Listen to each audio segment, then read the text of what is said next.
हृदय होता है। इस परमात्मा की जब कृपा होती है तो आप जैसे भगत मिलते हैं। और कहते हैं कि जब संत मिल जाते हैं, संस्कृत कहते हैं कि जन्म और मरण का चक्र खत्म हो जाता है। जब जीवन में संत मिलते हैं तो ये जो आवागमन का ये जो चक्र है वो मिट जाते हैं। इतनी महिमा होती है संतों के संग में।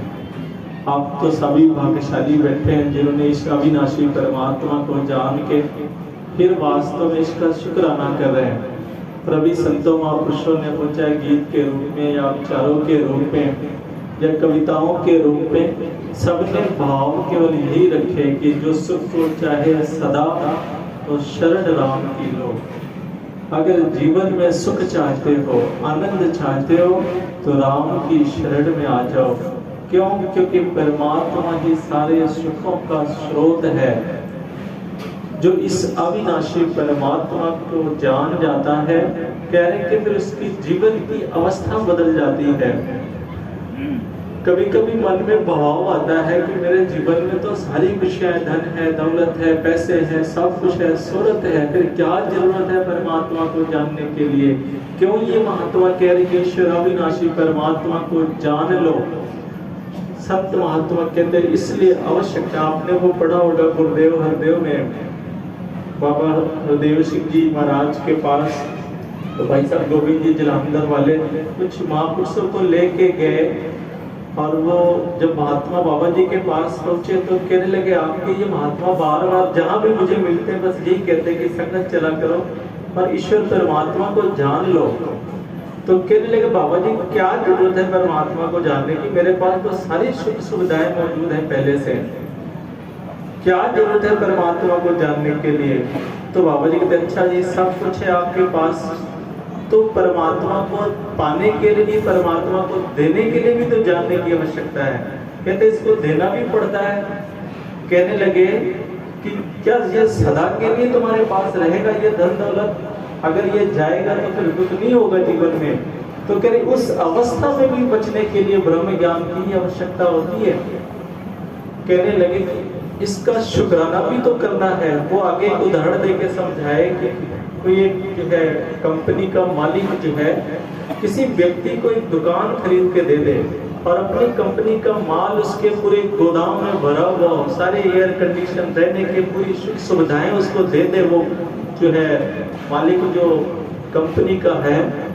और किसी दिन उसे पता चला कि वो कंपनी का मालिक उसके शहर में आया हुआ है, तो अब ये बताओ उसे उससे मिलना जाना चाहिए कि नहीं जाना चाहिए? तो आगे से वो कहने लगा, बिल्कुल जाना चाहिए बाबा जी, अगर नहीं जाता तो मूर्ख है वो। अरे जिसने सब कुछ दिया हुआ है उसे उसकी दौलत का भोग कर उसे मिलने नहीं जाता तो मूर्ख है वो। तो कहने लगे ये महात्मा भी तो वही कह रहे हैं, जिस परमात्मा ने तुझे सब कुछ दिया है क्या उसका शुक्राना करने के लिए उसे मिलना चाहिए कि नहीं मिलना चाहिए? बाबा जी कहते थे, जिस बूढ़ी माँ को तुमने अपने घर से निकाला है उसी की दुआओं का असर है कि तुम्हारे हाथ में निवाला है। जिस परमात्मा ने हमें सब कुछ दिया हुआ है, आज हम ऐसे ही परमात्मा को भूल बैठे हैं। इसीलिए ये संत महात्मा कहते हैं ऐसे परमात्मा को जानना है। और जानने के बाद की अवस्था क्या होती है? महात्मा कहते हैं ब्रह्म अनुभूति का फल क्या होता है? ब्रह्म अनुभूति जब हम कर लेते हैं तो उसका फल क्या प्राप्त होता है? महात्मा कहते हैं उसका 3 फल प्राप्त होता है। एक तो हमारे जीवन से मोह खत्म हो जाता है। दूसरा फल है स्मृति वापस आ जाती है, मैं भूला हुआ हूँ। दरअसल इस शरीरों का संग करते करते ये जीवात्मा अपने आप को जड़वत शरीर ही मानने लगी है। और सबसे बड़ा अगर कोई भ्रम है दुनिया में तो यही है, हम अपने आप को शरीर मान रहे हैं। और जब ये ज्ञान हो जाता है तो पता चलता है कि मैं शरीर नहीं हूँ। तीसरी अवस्था है कहते गत संदेह, संदेह खत्म हो जाते हैं। श्रीमद् भागवत गीता के 18वें अध्याय के 73वें श्लोक में भगवान श्री कृष्ण अर्जुन को जब ये ज्ञान कराया इस अविनाशी परमात्मा को, उसके पहले 66वें श्लोक में आपने पढ़ा होगा, सर्वधर्मान परित्यज्य मामेकं शरणं व्रज अहं त्वां सर्वपापेभ्यो मोक्षयास्मासुचा। हे अर्जुन, जो कुछ भी जानता है वो सब कुछ छोड़ के मेरी शरण में आ जा, समर्पण हो जा, फिर मैं तुझे मुक्त कर दूंगा, हर झंझट से मुक्त कर दूंगा। अब जब ज्ञान हो गया, समर्पित हुआ अर्जुन, तो जब ज्ञान के बाद वो कह रहा है प्रभु नष्टो मोहा स्मृति लब्धा तद प्रसाद आन्म्य अच्युत स्थितो अस्मि गत संदेहा करिष्ये वचनम तव। हे प्रभु, आपने मुझे जो इस अविनाशी परमात्मा का ज्ञान कराया, इससे मेरा मोह खत्म हो गया। अर्जुन भी वही चीज कह रहा है, हे प्रभु, आपके ज्ञान से मेरे जीवन में जो भी मोह थे वो सब खत्म हो गए। ये ब्रह्म अनुभूति का ही फल है। और मुक्ति मार्ग में सबसे बड़ी बाधा अगर कोई है तो वो मोह है। जब तक मोह बना हुआ है मुक्त नहीं हो सकते हैं। और ये ज्ञान की महत्व है। जब हम सदगुरु के दर पे आते हैं, हमें इस अविनाशी परमात्मा का जब ज्ञान होता है तो ये मोह खत्म हो जाता है पहले ही प्रण में। इसलिए हम समर्पण करते हैं कि तन मन और धन ये निरंकार परमात्मा की देन है। अगर हम समर्पण कर दिए गुरु के चरणों में तो हम बच जाते हैं, हर मोह से, शोक से, दुखों से बच जाएंगे। और अगर उसे अपना मान के बैठे हैं तो फिर दुख तो होने ही, जीवन में उतार चढ़ाव ये प्रकृति का नियम है, उतार चढ़ाव होना ही है। लेकिन जो इस अविनाशी परमात्मा को जान जाता है, और जब अर्जुन को यही ज्ञान हो गया, क्योंकि अर्जुन को भी तो मोह ही था।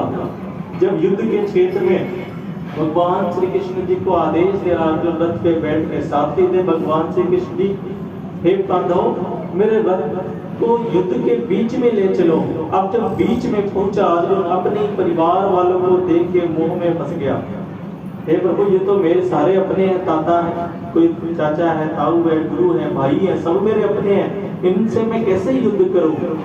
अब जब मोह से ग्रसित अर्जुन को भगवान श्री कृष्ण ने जब इस अविनाशी का ज्ञान कराया, और ज्ञान भी तब तक नहीं कराया।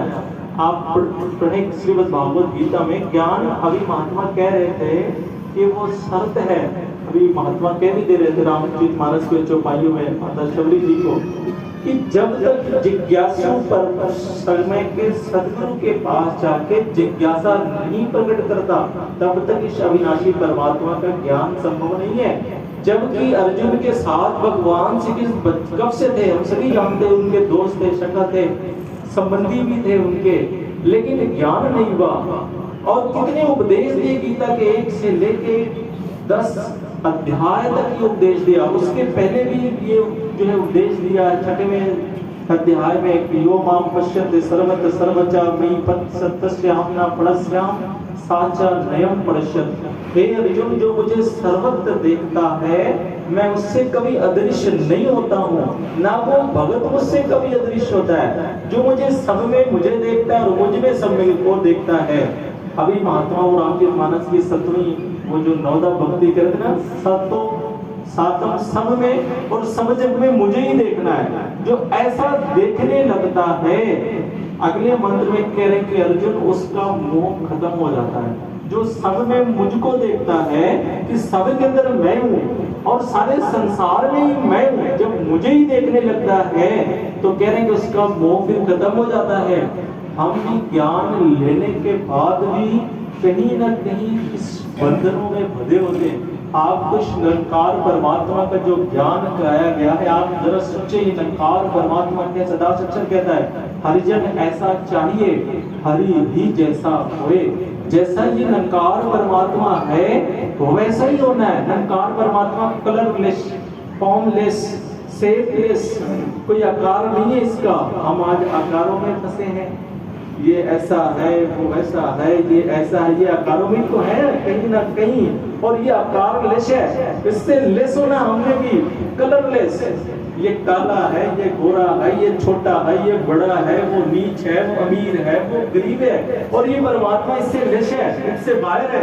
ऐसे ही होना है। आपको ज्ञान भी तो यही कराया कि आप थोड़ा देखें, मिलान के निरंकार परमात्मा है कलरलेस, आकारलेस, शेपलेस है, हर तरह से ये लेस है। इन भावनाओं से दूर है ये निरंकार परमात्मा। और हमें ज्ञान भी इसी का कराया गया, और यही कराया गया है कि मैं भी यही हूँ। महात्मा ज्ञान के बाद कहते हैं कि अहम ब्रह्मास्मि, मैं ही ब्रह्म हूँ। ऐसी अवस्था बन जाती है मनुष्य के जीवन में जब इस अविनाशी परमात्मा का ज्ञान हो जाता है। वही भगवान श्री कृष्ण जो मुझे जानता है और समय में मुझे देखता है, फिर वो मोह की अवस्था से ऊपर उड़ जाता है, बच जाता है। अब लेकिन तब तक नहीं ज्ञान कराया जब तक अर्जुन ने जिज्ञासा नहीं प्रकट की। 11वें अध्याय में ज्ञान योग आता है जिसमें भगवान श्री कृष्ण जी ने ज्ञान कराया अर्जुन को। जब ज्ञान तब कराया 11वें अध्याय के 4थे श्लोक में अर्जुन कह रहा है, मन से यदि तक्षक्यम मया दृष्टविद प्रभु योगेश्वर ततो में त्वाम दर्शयात्मान मभ्यम। हे प्रभु, अभी तक आपने अपने जिस अविनाशी स्वरूप का वर्णन किया है मेरे सामने, अगर आप मुझे ऐसा उस योग्य मानते हैं कि मैं आपके उस अविनाशी स्वरूप के दर्शन करने योग्य हूँ, तो हे प्रभु, योगेश्वर कह रहा है, हे योगेश्वर, आप मुझे अपने उस योगेश्वर रूप का दर्शन कराओ जो सर्वव्यापी है, सब जगह रहने वाला है।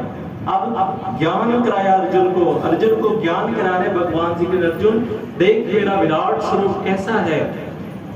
11वें अध्याय के 6वें मंत्र में आता है, कह रहे कि यह एकस्तम जगत कृष्णम पश्चात सचराचरम मम देहे गुणाकेस्य चान्या दृष्टुमिच्छास। हे अर्जुन, देख मेरा विराट स्वरूप। पहले जब ज्ञान नहीं हुआ था तो मन में ये भ्रम आता था कि शायद भगवान श्री कृष्ण ने अपने शरीर को खूब बड़ा कर दिया था, जबकि ये संभव नहीं है। शरीर को कितना बढ़ाया जा सकता है? 10 फीट 20 फीट बहुत बढ़ा लिए, 50 फीट बढ़ा सकते हैं, इससे ज्यादा बड़ा थोड़ी हो सकता है। और भगवान श्री कृष्ण कह रहे मेरे शरीर के अंदर अर्जुन तू सारे जगत को देख, ये संभव है?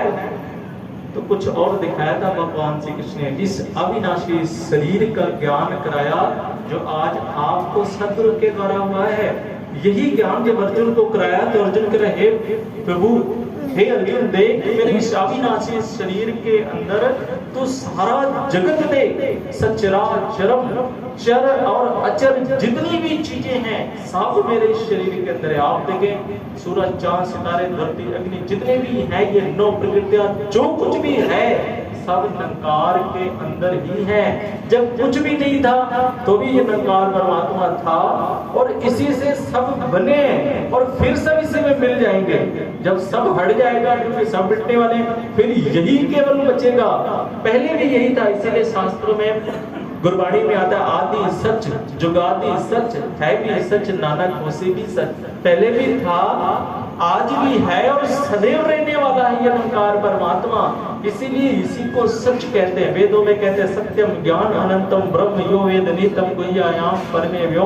परमात्मा ही सत्य है, अनंत है, समस्त प्राणियों के हृदय रूपी गुफा के अंदर भी मौजूद है, बाहर भी यही निरंकार परमात्मा ही मौजूद है। और आज सद्गुरु की कृपा से यही ज्ञान हुआ। अब जब अर्जुन को ज्ञान हो गया, 11वें अध्याय में भगवान श्री कृष्ण कह रहे, अर्जुन तू मुझे देख नहीं सकता इस नेत्रों के द्वारा, ना तू माम सक्त से दृष्टो नैव स्वचक्षुषा दिव्यम ददामि ते च सुपस्स में योग महेश्वरा। हे अर्जुन, मुझे देखना है तो दिव्य दृष्टि की आवश्यकता है। सद्गुरु दिव्य दृष्टि का तात्पर्य ज्ञान की नजर से है। वैसे तो निरंकार परमात्मा अदृश्य है, अलग कहा गया, इसको देखा नहीं जा सकता। लेकिन आज जो आप देख रहे हैं इस अविनाशी परमात्मा को, तो ये सद्गुरु की कृपा के द्वारा ये जो ज्ञान की नजर देते हैं, जिसके द्वारा मुझे ये एहसास हो गया कि सब निरंकार परमात्मा सर्वव्यापी है, सब जगह रहने वाला है। तो अर्जुन को भी जब ज्ञान हो गया, जब ज्ञान कराया भगवान श्री कृष्ण, अर्जुन कह रहा तत्र एकस्तम जगत कृष्णम प्रव्यक्त मने कदा अपश्य देव देव शरीरे पांडव अस्तदा। हे प्रभु, मैं अब देख रहा हूँ आपके शरीर में सारा ब्रह्मांड में देख रहा हूँ। प्रभु, आपको भी यही तो ज्ञान हुआ। आप देखें सारा ब्रह्मांड इसी निरंकार परमात्मा के अंदर ही है। हे प्रभु, मैं देख रहा हूँ आपके शरीर के अंदर सारा ब्रह्मांड मुझे दिख रहा है। हे देवों के देव, मैं आपके शरीर में सब कुछ देख रहा हूँ। अब जब ये ज्ञान हो गया तो 12वें अध्याय से फिर भक्ति योग शुरू होती है। 11वें अध्याय तक ज्ञान योग की बात थी, 12वें अध्याय से भक्ति योग है। ज्ञान के बाद ही भक्ति की आवश्यकता होती है, ज्ञान के बाद ही मोह खत्म होता है, ज्ञान के बाद ही हमारी स्मृति वापस आती है, मैं हूँ कौन, ये समझ आता है। बाबा जी कहते थे, मैं फूल चुनने आया हूँ बागे हयात में, दामन को खार जार कर उलझा के रह गया। मैं तो अपने आप को जानने आया था, पर मैं तो माया के साथ उलझ के रह गया। श्री रामचरितमानस के 24वें उत्तरकांड में हम पढ़ते हैं सुनो तात यह अकत कहानी, समुझत बनई न जाई बखानी। ईश्वर अंश जीव अविनाशी, चेतन अमल सहज सुख राशि। कह रहे इसका वर्णन कहा जा सकता है, समझना बड़ा असंभव है। क्यों? क्योंकि सूक्ष्म विषय है ये जो ज्ञान है, इससे सूक्ष्म कोई ज्ञान है ही नहीं है। निरंकार परमात्मा का जो ये ज्ञान है ना, इससे ऊंचा ज्ञान भी कोई दुनिया में नहीं है। इतना सूक्ष्म है ये निरंकार परमात्मा, और इतना सूक्ष्म ये ज्ञान है। इसीलिए कहते हैं जिसको इसका ज्ञान हो जाए वो बहुत बड़ा ज्ञानी होता है। वो समझ लो सबसे ऊंची विद्या प्राप्त कर ली, जिसे इस निरंकार परमात्मा का ज्ञान हो जाए। इतना सूक्ष्म है। कह रहे कि ईश्वर अंश जीव अविनाशी, ये परमात्मा का ही अंश है। लेकिन क्या कह रहे हैं, सो माया बस भयो गुसाई, बंध्यो कीर मरकट की नाई। जड़ चेतन ही ग्रंथ पड़ गई, जतब विषा छुटत कठिनाई। कह रहे हैं कि ये है ईश्वर परमात्मा का अंश, लेकिन शरीरों का संग करते करते जड़ और चेतना, ईश्वर का अंश ये जो जीव आत्मा चेतन है, परमात्मा भी चेतन है। शरीर क्या है? जड़ है। जड़ और चेतना की ग्रंथि में गांठ पड़ गई। जैसे विवाह कराया जाता है तो गांठ मारी जाती है ना, फिर फेरे लेते हैं, और गांठ पड़ गई तो बंधन हो गया, वो साथों साथ निभाते हैं। ये वादा होता है, उसका भाव तो ये होता है ना, गांठ बांधी गई, पति पत्नी हर समय एक साथ रहेंगे। अब कह रहे इसी तरह जड़ और चेतना की ग्रंथि पड़ गई, गांठ पड़ गई है, ये कभी छूटता नहीं है। जड़ चेतना की ग्रंथ पड़ गई, जर्दब विषा छूटत कठिनाई। बहुत ही कठिन है, बहुत ही दुर्लभ है ये छूट जाना, क्योंकि शरीरों का संग करते करते जीव आत्मा जो अपने आप को जड़ों शरीर मानने लग रही, तब ते जीव भयो संसारी, छूट न ग्रंथ न होई सुखारी। श्रुति पुराण बहु कहम पाई, छूटत न छूट न जाए अधिक अरझाई। कह रहे कि जितना हम इसको छुड़ाने का प्रयास करते हैं उतना उतना ये फंसता जाता है, जितना जितना हम इससे बचने का प्रयास करते हैं उतना उतना फंसते जाते हैं। इससे बचने का केवल और केवल तरीका ब्रह्म ज्ञानी है। इसलिए ये महात्मा कह रहे हैं कि ज्ञान की आवश्यकता क्यों है जीवन में। जब ये ज्ञान होता है, सदगुरु जब हमें अविनाशी परमात्मा का ज्ञान कराते हैं, तो ये एहसास हो जाता है, ये जो मेरी स्मृति मैं भूला हुआ था, मैं हूँ कौन, यही तो मैं ज्ञान कराया गया, मैं तो यही हूँ। अब जब ये एहसास हो गया तो फिर शरीर की अवस्था से कुछ फिर ऊपर उठ जाता है, फिर इस निरंकार परमात्मा के साथ जुड़ता है। अगर हम इसके साथ जुड़ाव हमारा है तो फिर आनंद की अवस्था है जीवन में।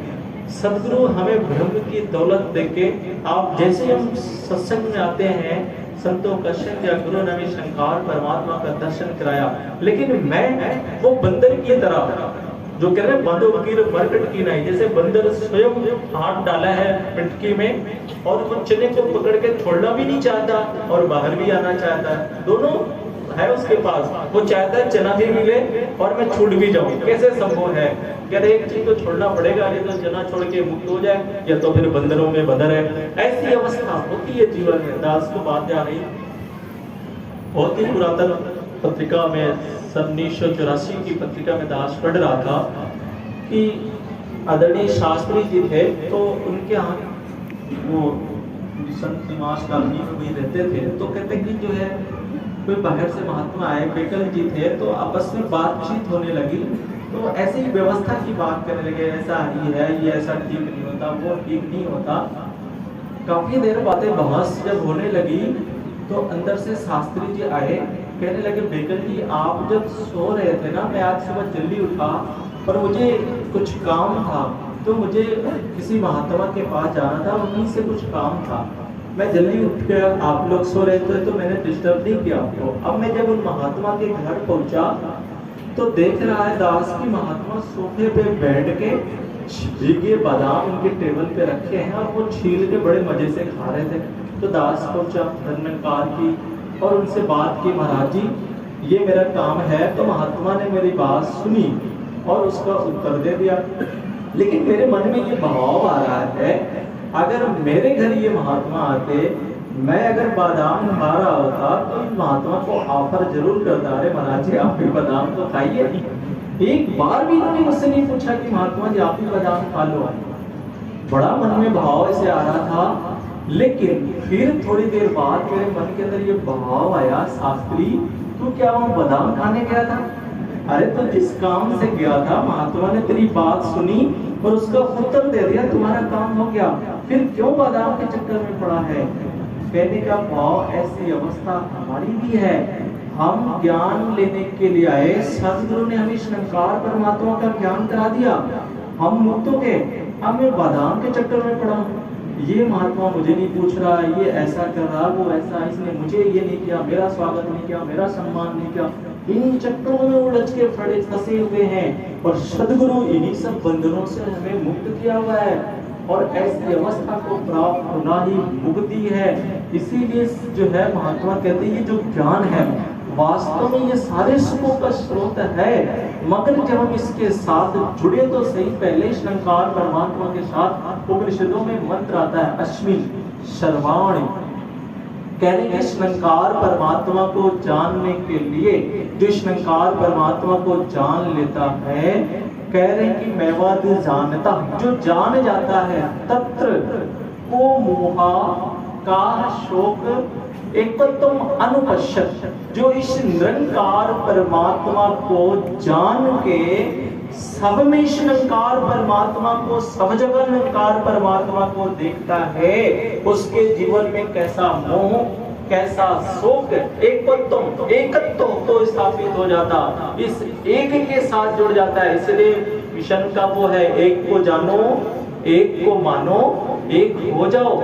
ये ऐसे नहीं बना, वेदों के साथ संदेश है, ईसावास उपनिषद का ये मंत्र है। कह रहे जो इस एकत्व के साथ स्थापित हो जाता है, अनुपश्यत निरंतर इस एक के साथ जुड़ा होता है, उसके जीवन से मोह खत्म हो जाते हैं, शोक खत्म हो जाते हैं, दुख खत्म हो जाते हैं। क्यों? गुरसिक इस निरंकार के साथ जुड़ा हुआ होता है, उसे पता है मैं तो यही हूँ, इसमें कोई परिवर्तन नहीं है, इसमें कोई उतार चढ़ाव नहीं है, ये फॉर्मलेस, कलरलेस, आकारलेस, सबसे परे है ये निरंकार परमात्मा और मैं भी यही हूँ। अगर फंसा हूँ, दुखों में हूँ, तो कहीं न कहीं मैं अपने आप को उसके साथ, आकार के साथ जोड़ लिया, शेप के साथ, कलर के साथ, इन सब के साथ जोड़ रखा हूँ। बाबा हरदेव सिंह जी लिखते हैं कि मोह माया के जाल से बाहर आ जाना ही मुक्ति है, मुक्ति को जीवन के रहते पा जाना ही मुक्ति है। गुरसिक जीते जी मुक्त हो जाता है और ये जब ज्ञान हो जाता है तो कह रहे कि मोह भी खत्म हो गया। माता पार्वती जी को जब ये ज्ञान हो, माता पार्वती जी को भी मोह है, शंका है, संदेह हो गया, तो तीसरी अवस्था है गत संदेहा, ज्ञान के बाद संशय खत्म हो जाते हैं, भ्रम खत्म हो जाते हैं। माता पार्वती जी को भ्रम हो गया, भगवान राम को साकार सदगुरु को देख के भ्रम होता है, अक्षर हो जाता है लोगों को, ये राम कैसा हो सकता? राम सो अवध नृपत सुत सोई की अज अगुण अलग गति कोई। कह रही है प्रभु आप अगर इसे अजन्मा अविनाशी राम कह रहे हैं, मैं वो मानूं या फिर राजा दशरथ के पुत्र राम ये मानूं? ये मुझे संशय है, मुझे भ्रम है, मुझे समझ नहीं आ रहा ये मैं इनको क्या मानूं। जो नृप तने तो भ्रम के नार विरह मति बोल। अगर ये नृप है, अगर ये अजन्मा राम है तो नारी के वियोग में क्यों रो रहा है, और अगर ये अजन्मा है तो फिर वो हो नहीं सकता, अगर वो है तो वो हो नहीं सकता। ये संशय मन में भ्रम में आ गया तो ज्ञान कराते हैं जो है, ज्ञान कराया तो कह रहे कि झूठा हूँ सत्य जाहि बिन जाने, जिन जंग बिन व्रत पहचाने, जेहि जाने जग जाई मेराई, जाके जथा सपन सब जाई। कह रहे हैं कि ये संसार का नियम है। पार्वती जी को भगवान शंकर जी समझाते हुए कह रहे कि झूठ को सत्य मानना। महात्मा कहते हैं जो कुछ भी नजर में आए, पहनना, खाना, पीना, झूठ, जो कुछ भी दिखाई दे रहा सब झूठ है, और हम उन्हीं झूठ के साथ तो जुड़े, इन्हीं झूठ को सच मान बैठे हैं, इन्हीं झूठ के साथ हमारा जुड़ाव है, इसी को अपना मान के इसी के लिए रोते हैं, इसी के लिए दुख करते हैं। जैसे स्वप्न में कह रहे कि जागे जथा स्वप्न सब जाई।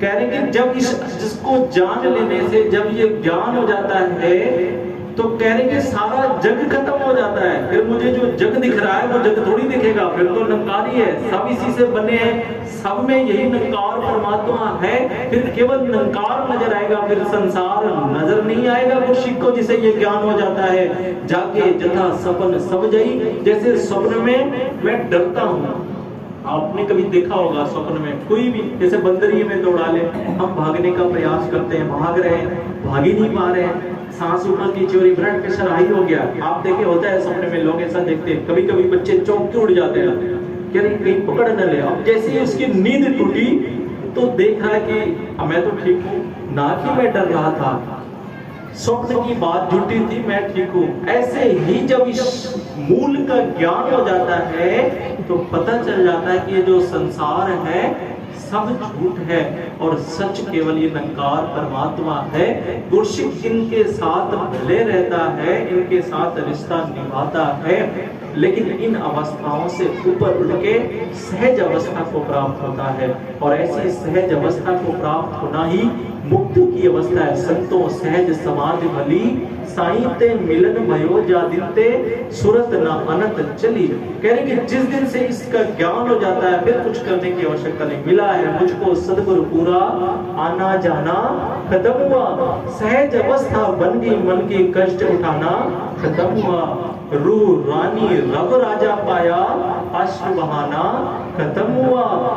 सतगुरु ने एक पाठ पढ़ाया, पढ़न पढ़ाना खत्म हुआ। गुरु ने हमें ऐसा पाठ पढ़ाया है, फिर और कुछ करने की आवश्यकता नहीं है, बस इस निरंकार के साथ हम जुड़े रहे। अभी महात्मा कह रहे थे निरंकार का ले आधार, जीवन हो गुरुमत अनुसार। जो इस निरंकार के साथ जुड़ा होता है उसके जीवन में फिर आनंद की अवस्था होती है, क्योंकि साकार सदगुरु जिसके जीवन में शामिल हो जाता है, जो साकार सदगुरु का सानिध्य प्राप्त हो जाता है।